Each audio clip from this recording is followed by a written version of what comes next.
Wavudde mu mwoyo, toli mu mwoyo, ebintu bisabire busabizi. Kankubuulire lwaki ebintu tulina okubisabira ate nga wetuteekingana ne action. Tubuulira enjiri bamalaaya balokoke ate ne tumala ne tubasabira. Ulya tubasabira mu kwegayirira ne mu machachi ne tubasabira, tusabira eggwanga, tusabira bamalaaya, tusabira abenzi, abatamiivu balokoke. Ne bwe tumala okubasabira tutekinga action ne tugenda ku street ne tutwala ebizindaalo ne tubabuulira ne tubibagambira ddala tukakase nti nno babiwulidde. Kati nga bwe nsabira eggwanga n'ensonga z'eggwanga nino zoogerako. Gwe mulokola akiwakanya oli munnanfuusi olimba. Neighbor gwe mulokole munnange waba si mulokole obeera omusabira nga tawulira. N'okutula n'omusabira nga tawulira. Taking another step n'ogenda n'omugamba. Bayibuli egamba amazima gali kufuula ow'eddembe. Ebitagenda mu maaso bulungi mu ggwanga mwenna mbiraba. Bw'osalawo okusirika oba olidde mu nsi y'olukwe. Oba olimba oba oli munnanfuusi. Oba oli munnanfuusi. Abamu ku mmwe mulina ne guts. Mukama abawadde ekisa. Olumala okwegayirira. Olumala okusaba. Ng'osabidde eggwanga, osabidde bamalaaya, osabidde baki. N'obalumbayo ku street gye bali. N'obalumbayo ku street gye bali. Kiri kye wakoze mu mwoyo n'okiteeka in practice. Kati nga bwe tusabira eggwanga ebyo ebitatambula bulungi mu ggwanga bye tulina okusabira. Tulina okubyogerako. Otherwise tuba tuli bannanfuusi, tuba tulimba. Bwe kibanga ekiwamba abantu ekiri mu ggwanga, abantu abavuganya gavumenti nga bawambibwa. Kati nga tusabira eggwanga lireme kubaamu kuyiwa musaayi. Tulina okukyogerako. We have to speak against it.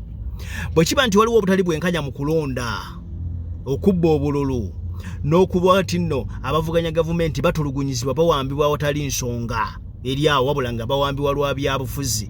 Bwe kiba nga kituufu naawe mulokole okiraba nti weekiri, bw'omala okukisabira si akyogedde, gwoba tolina busobozi busobola kukyogerako, akyogeddeko aba takoze kibi.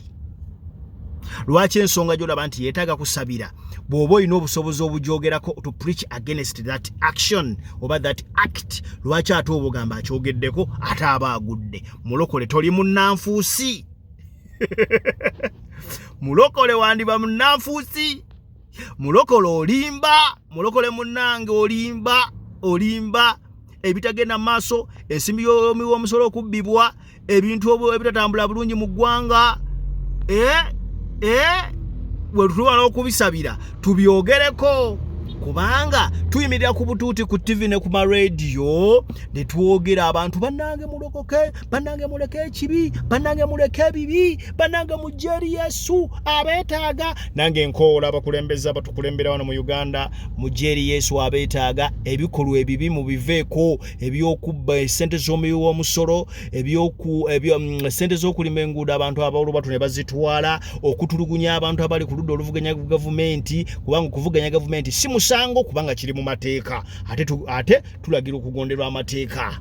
Kati okuvuganya gavumenti kiri mu mateeka gaffe aga Uganda nti buli muntu asobola okubeera mu kibiina kyawagira okuvuganya buli muntu asobola okuvuganya ku bukulembeze bw'eggwanga mu mateeka era kkirizibwa. Kati abakulembeze baffe amateeka mugasseemu ekitiibwa. Lwaki kampeyini za Robert Kyagulanyi Ssentamu zirimu amagye mangi ne poliisi nga nnyingi nga batta abantu. Gavumenti eno etta abantu abatalina musango wabula abawagira bo gwe balowooza nti ye mutuufu. 40 years are enough. Mwami Museveni webale emyaka 4 gy'otukulembedde, naye ekirabo kyokka ky'osobola okuwa bannayuganda kwe kuleka entebe mu ddembe, abannayuganda beeronda pulezidenti waabwe omulala gwe baagala. Bino ebintu mbyogera simala gabyogera waliwo gabwafudde mu mwoyo. Bino ebintu naakabira bamukolesebwa emirundi egiwera nga nfeesinze pulezidenti Museveni nga mugamba ebigambo bino, era neetunuzaamu kamera nga njogera ebigambo bino nti pulezidenti Museveni kimala emyaka 4, waayo wummula eggwanga ligende maaso, because still without you Uganda will be there, because even before you Uganda was there. For God and my country, thank you so much. God bless you.